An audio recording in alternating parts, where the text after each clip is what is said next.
I never planned to come back to the town that kept my worst day on a shelf like a souvenir, but the river rose in March and called all of us home. My name is Caleb Morgan, 31. I fix roofs that forget their promise and trucks that drink too much oil. And I thought life was just a list of repairs until the water climbed the steps of my mother's house like it had my address. When I turned onto Maple Street, the road was a mirror, the sky wobbling in it, and the sirens were already tired of themselves. Mom stood on the porch in rubber boots and my old high school hoodie, waving like the water would take offense if she shouted. She said it's only the basement, and I said that's what everyone says before the furniture learns to float. We sandbagged the door and carried up boxers labeled Christmas and Caleb's trophies and Dad's tools, and each box felt like a sentence I had already heard. We stopped when the old clock chimed, like it was clearing its throat. Mom made tea, because that is her weather. I went down 2 steps into the cold brown water and fished out a photo album that had decided to swim. When I opened it on the kitchen table, the pages were crinkled. My face at 8 years old with cake on my cheek distorted like time was a funhouse. Mom touched the page and said your father would have cursed and laughed, and then told the river to mind its manners. He's been gone 5 years, but his voice still walks around the house. We worked until our backs convinced us to be human, and then I drove to the fire station because helping other people lets you forget you need help.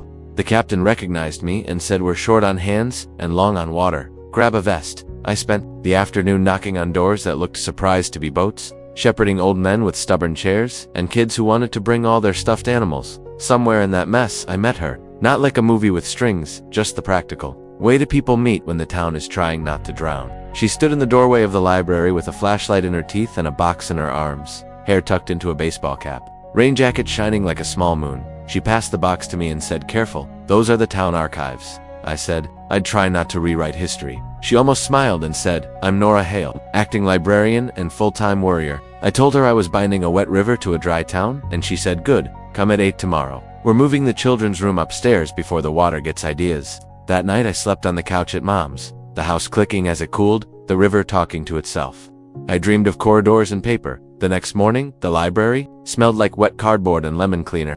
Volunteers shuffled like a tired parade. Nora pointed and the whole room obeyed. She had the kind of calm that makes you decide to be useful. We formed a line, board books to the stairs, picture frames to the auditorium. I liked the weight of stories in my hands, spines against my palms like small ribs. Nora worked beside me, sleeves rolled, a line of mud on her cheek like war paint. She said, "You grew up here," and I said yes and no. She asked what that meant, and I told her the truth I usually keep in a pocket, that at 19 I put my best friend Matt behind the wheel because I had been drinking, and I told him he was fine, and he was fine until he wasn't. That the tree on Ridge Road keeps my apology like it's saving it for later. I expected the room to tilt, but she only nodded the way people nod when gravity is a shared hobby. She said my brother left 2 winters ago, said he was allergic to small towns. He sends postcards with big buildings and no return address. Grief has many costumes. We carried more boxes until my shoulders hummed, and then the floor below us burped water like a drunk. The captain came in and said, "We're closing this block. Move what you can and then go home." Nora said, "I'm not leaving until the kids' corner is dry," and I said, "Then I'm not leaving either." We dragged rugs and propped rocking chairs on tables. I found a stuffed bear soaked to its eyebrows and wrung it out like a towel. She laughed once, quick and bright, like a match in a cave. Outside the rain was a steady opinion. I walked her to her truck and noticed the bumper held on by faith and 2 bolts. She saw me seeing it and said, "Add it to your repair list." I said, "I will if you promise to pay in overdue fines," and she said, "I can promise pie," which is a better currency. The next day the river decided it had made its point and started to back down. The town wore a ring of silt like a tired crown. I spent the morning at Mom's, pulling up carpet that squelched insults.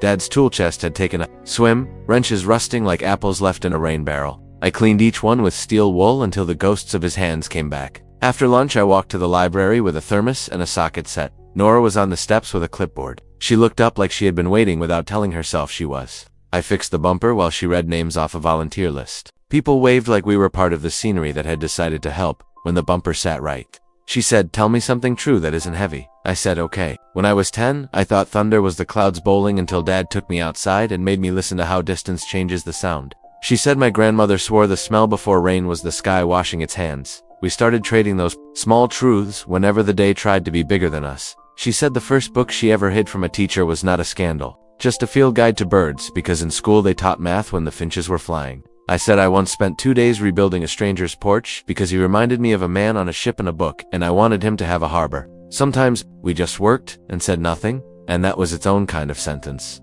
The week wore on. The library dried.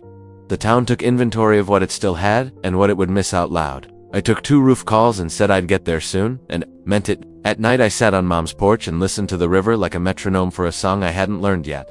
Mom asked about Nora with a smile that tried to be subtle and failed. I said she's the kind of person who makes you hold a box the right way. Mom said, bring her to dinner when the mud decides to be polite. Friday morning, Nora asked if I could help with the archives in the basement once the fans had done their sermon. I said only if there's coffee, and she said the town runs on it. We went down 2 steps into the air that smelled like pennies and patience. The shelves held old years in order. We moved binders and maps. We found a shoebox labeled Lost and Found. In a hand I recognized but couldn't place. Inside were things that didn't belong to us and did. A locket with a photo of someone who could be anyone's mother. A varsity pin. A folded napkin with a number in ink that had tried to run and only made it to the corner. A letter never mailed. Addressed to Matt in thick, careful script. My breath left like someone opened a window in my chest. The letter was from my father. Dated 3 weeks after the accident. I sat on the bottom stair and read how he wrote to the boy who had sat at our table 100 times. About forgiveness that doesn't need a courtroom. About the ways we fail each other and try again anyway. He'd written that he blamed himself for not taking my keys. For raising a son who thought he had to be invincible to be enough. He asked Matt's mother to forgive him. In the same breath he forgave her son. The letter never mailed. I held it, like something that might break, and already had. Nora put her hand on my shoulder and didn't say sorry, which is the most sorry a person can be sometimes. She said, do you want to take it? And I said, I don't know if it's mine. She said, maybe. It's both of yours. We took it upstairs, and the air changed like we had carried a storm into good weather. I drove to Ridge Road before sunset with the letter in my pocket. The tree was still there, bark scarred where metal had remembered it too suddenly. I read Dad's words out loud to the place that had memorized that night. I said my own, after the simple ones I had said 1,000 times silently and once now with lungs. I left the letter in a jar at the base of the tree. A country offering. On the way back, the light went sideways and the town looked like it had forgiven itself a little. I stopped at the bakery because the whole town does when it needs to remember how sugar negotiates with sorrow. June, the owner, gave me 2 pieces of lemon cake and winked like she knew more than she let on. Nora was closing the library shades when I knocked with cake in one hand and a clean bolt in the other. She laughed when I told her which currency was which, and we ate sitting on the floor of the quiet children's room. Legs crossed like we were 5 and patient. She asked what the letter said and I told her enough to make the room nod. She told me her brother had just sent a postcard from a city that speaks in horns and steam. No return address again. A drawing of a bridge that could be anywhere. She said, sometimes I think loving someone is learning to wave at the wrong train and not be angry when it keeps going. I said sometimes it's standing on the platform anyway so they can see you if they look back. We washed the plates and put them next to the sink like good citizens. Saturday, the sun came out and pretended it had always meant to. I climbed 2 roofs and my arms remembered a kind of joy that feels like work done right. In the afternoon, I found Mom humming while she hung photographs on the clothesline like laundry. The wet album pages fluttered and the faces dried into themselves.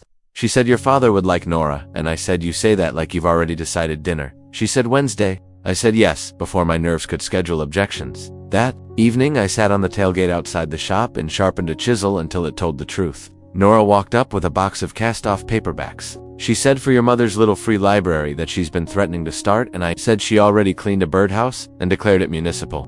We talked until the mosquitoes remembered us. She asked what comes after rivers that pretend to be roads, and I said roofs that pretend to be boats. She asked what comes after that, and I said maybe you and me pretending less. The pause that came after was not heavy. It was a chair we both could sit in. She said I don't do fast. And I said I don't do almost. She smiled like a small town deciding to have a festival anyway. When she left, she put a scrap of paper on my toolbox with a list of things we still had to move on Monday, and a line at the bottom that said also, maybe coffee that isn't in a thermos. I slept that night like the house had chosen me. Sunday morning the church bells sounded like spoons in a drawer. I walked past the river and it ignored me politely. I thought of the letter under the tree. My father's handwriting holding what he didn't know how to say to my face. I thought of Matt, the last joke we didn't finish. I thought of Nora labeling a box in a storm and making order out of a flood. I thought maybe this is how you live with the worst day. You let better ones stack around it until it's part of the foundation and not the roof. When I turned onto Maple, Mom was on the porch with a sponge and a grin. She said we're painting the kitchen a color that will confuse the rain, and I said show me the sample. It was a blue that had forgotten to be sad. We moved the table and laughed when the dog we don't have yet didn't get in the way. I painted the corner behind the fridge and found the mark on the wall where I had measured my height in a summer that thought it would never end. The phone buzzed in my pocket. A message from Nora. Just 3 words. Bring extra boxes. I wrote, back 4. And the good cake. And for the first time in a long time, the day felt like it was heading somewhere I wanted to go. I showed up to the library on Monday with more boxes than pride and 2 coffees that were not in a thermos, because promises matter? Nora was already there, with sleeves rolled and a pencil behind her ear, the kind of morning that makes you believe in second tries. We packed the last stubborn things from the basement together, a crate of cassette tapes from Story Hour and a stack of laminated alphabet cards that smelled like 2 decades of glue. We wrote labels in big letters because the town deserved to read itself clearly. At lunch, I fixed the back door that swelled when it rained, and she read me a paragraph from a book about rivers that forget their lanes. She said, "Sometimes water just wants to remember being sky." I said, "Sometimes people do too." In the afternoon, a kid returned the soaked bear I had wrung out and whispered thank you like it was a secret between us and the floor. Nora watched with the kind of soft pride that librarians wear, and later she admitted the bear had a name, Clementine, and that the kid used to sit with it under the window where the sun made squares on the carpet. I told her my town had always been squares of sun and puddles of luck. She said maybe we could make more of both. I liked the sound of we, even when it was about light and carpet. Wednesday came loud with birds and nerves. Mom cooked like it was a sport, roast chicken, mashed potatoes that could hold a spoon upright, green beans with garlic, and a pie June had smuggled into our kitchen with a wink that said, "Don't tell." I swept the porch twice and pretended not to. Nora arrived right on 6 with a bouquet of wildflowers that looked like the ditch had dressed up. She hugged Mom like they had been practicing for a while and complimented the color of the kitchen. Mom said it confuses the rain, and Nora said, "Good. We should all have a color that confuses what tries to ruin us." Dinner wasn't a test, but I took it like one anyway. Except it turned out there were only questions I knew how to answer. How did you meet books and buckets? What do you do? Tell roofs to keep their word? Tell people where the good stories live. What do you love? Honest wood? Honest pie? After coffee, we moved to the porch, and Mom asked if we wanted to hear Dad's lathe now that it spins true again. I flicked the switch, and the hum filled the evening like a prayer with parts. Nora closed her eyes for a second and said, "Your house keeps its promises." When she left, she squeezed my hand in that way that says, "Good job being a person."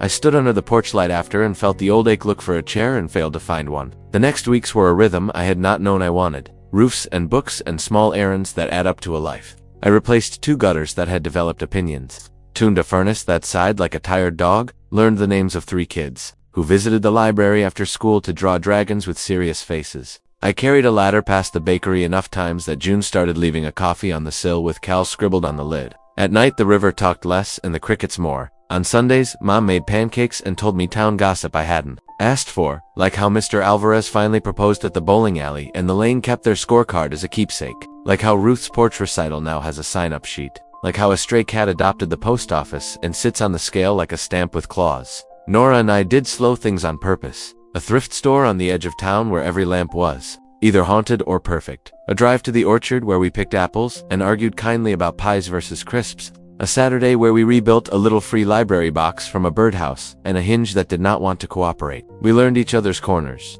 the ones to sand gently and the ones to leave, because edges are honest too. Some nights I told her longer pieces of the story I keep folded in my pocket. The part about the way silence rang after the crash. The courtroom where there wasn't one. The summer when every car that passed my window sounded like a police radio. And she told me about the year after her father left, when her mother alphabetized the spice rack because order was the only thing with manners. About the postcard that came with a smear of rain and no apology. We didn't say it fixes anything. We just put our versions on the table like tools and made space for both. One evening a letter came from the insurance company that miscounted our grief into a number, and I wanted to lie down on the floor and be heavy. Nora sat with me and taught me the art of ignoring mail until morning. In the morning it was still there but smaller, which is sometimes all the victory you get. Early June, the library board announced a fundraiser to replace the ruined carpet and buy new shelves for the children's room. I built a donation box that looked like a tiny house with a little blue door. Nora wrote a sign that said, "Help us rebuild the place where stories learn to walk." And on Saturday the town came on purpose. A bake sale that turned the sidewalk into a map of sugar. A silent auction with hand scarves and a watercolor of the ridge road that made my ribs want to breathe differently. I donated a promise. 1 hand-built table to the highest bidder, custom size, honest corners, no questions asked. A man I didn't know won it and shook my hand like he already trusted the result. We counted cash after dark with sticky fingers and tired smiles. We didn't raise the moon, but we raised enough to tell it we weren't afraid of shadows. We locked the library, and Nora leaned against the brick and said, "I'm proud of this place and a little of us too." I said, "Me too," and didn't try to make it clever. Not everything was smooth, because life doesn't like clean sandpaper forever. A week later, her brother called from a state that starts with an M and asked for money. Not a little, the kind that turns love into math. She hung up with her jaw, said, "I am not a bank, and I am not a rescue boat, and I am someone's sister who cannot plug every hole." I said, "You get to say no even to your blood if they bleed you dry." And she said, "Then sit with me while I practice saying it." We did. She said no into the kitchen air, and into the porch air, and into the phone when it rang again. Her hands shook after, and I held them until they remembered their job. I didn't tell her what my version of that phone call would sound like because my father taught me there are apologies you can't accept for someone else. She texted me the next day, a picture of a coffee mug that said boundaries are kind, and I texted back a picture of a clamp holding 2 boards together because sometimes metaphors are cheaper than therapy. In July, the heat took Mana's classes and failed. Roofs stuck their tongues out, tires hissed. The river turned lazy and warm. The town started to smell like sunscreen and ambition. I got a call to repair the gazebo by the park where weddings pretend to be easy. 2 boards had rotted beneath the pretty. I pulled them up and found names carved into the beam underneath. Promises from earlier summers. K+S 2009. A heart that forgot a letter. I thought about all the ways Wood remembers what people write on it, and all the ways it forgets too. Nora brought lemonade because she is a person who considers other people's thirst. She tucked her hair under a hat and said, I want to tell you something and it sounds simple, and I don't want you to think the simplicity is disrespect. I said I like simple because my complicated is tired. She took a breath and said I like you, and I don't want a romance made of floodwater and repair bills. I want the kind where calendars make sense and dinners get burned sometimes and grieving doesn't need an RSVP. I said good because I like you and I want to choose you on boring Tuesdays and on Saturdays when the fair loses power and you have to bake by feel. I want to build what lasts. She smiled, the kind of smile you could put on a shelf and call it a lamp. There were still echoes, of course. The night fireworks rehearsed too late and Ridge Road happened behind my eyes. The afternoon, a black SUV slowed near the shop and every muscle in my back thought of a city 3 hours away and a courtroom that never happened. I learned to talk back to my nerves like they were overprotective uncles. Thanks, I've got it from here. And they learned to sit down faster. One evening, I drove to the tree with fresh oil on my hands and touched the jar with the letter like it might be warm. The glass felt exactly like glass, and that was a comfort somehow. I told the space thank you for keeping what I couldn't for a while, and went home lighter by an ounce that mattered. August brought a storm that wasn't a flood, but it knocked out power for 2 days and made the town remember candles and neighbors. I cooked on the grill in the dark with Mom, and we ate on the porch. Nora came by with a stack of library books. People had donated to pass the time, and the 3 of us read like a tiny tribe under quilts that smelled like cedar. When the lights came back, we almost missed the quiet. September started the slow gold descent. School buses made their promises. The library hosted a first chapters night where people read only the first page of a favorite book, and we all tried to guess. I stood in the back between the globe and the coat rack and watched Nora hold a room with a voice that didn't have to be loud. She spotted me and did that private half smile she reserves for something good in mind. After everyone left, we pushed tables back and she said, "Do you ever think about leaving?" And I said yes and no. Yes, like a muscle that stretches, just to know it can. No, like a tree whose roots learned the names of rocks. She said I might go to a conference in the city. I said go and bring me back a ridiculous tote bag with a drawing of a lighthouse. She said I will, and asked if I'd watch the cat that isn't hers but rents the staff room. I said I would, and that I charge in tuna. A week later, she texted me a photo of a tote bag with a lighthouse so tall it wouldn't fit in the picture. And I texted her a photo of the cat sleeping on the lost and found box like a concept. On the first cold night of real fall, Mom pulled the quilt Dad's mother made onto the couch and said, "Do you remember when you and Matt camped in the backyard and got scared of the sprinkler and invented bravery?" I laughed and we cried in the same breath because the body likes to confuse the weather.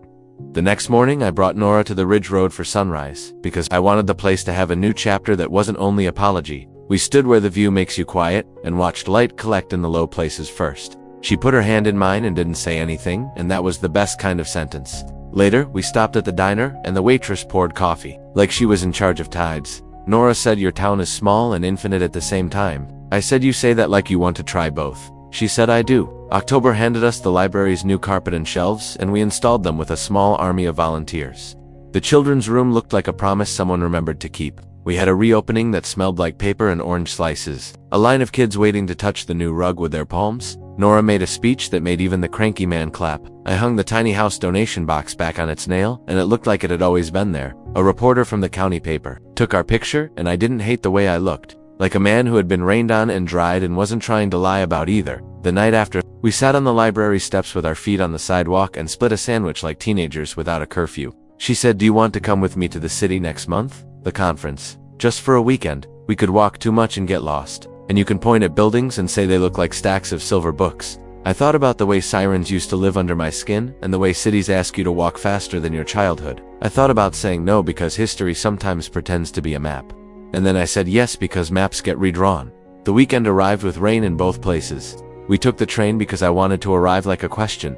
The city was loud. and alive and full of people who had places to be. Nora moved through it like a person who knew her own velocity. We ate noodles at a place that had 4 tables and more steam than sense. We stood on a bridge and watched the river forget its name and remember it again. In a gallery we saw a photograph of a ridge road that could have been ours, and I felt the past look at me, and I looked back and neither of us flinched. That night in the hotel room with the heater clicking like a polite cricket, Nora said, "I love you," in a voice that didn't ask for anything except truth.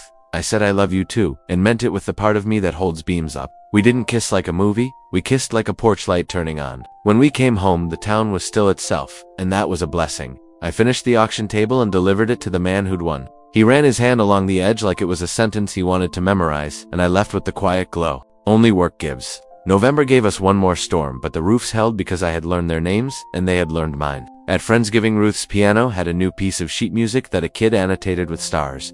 June brought a pie that broke 3 small arguments before they started. Mom made a toast to second chances and furniture that doesn't wobble, and we all said amen in our own dialects. In December, we decorated the library with paper, snowflakes, and a tree that shed like a bad metaphor. Nora and I walked Main Street under lights that made the road look like a lake you could trust.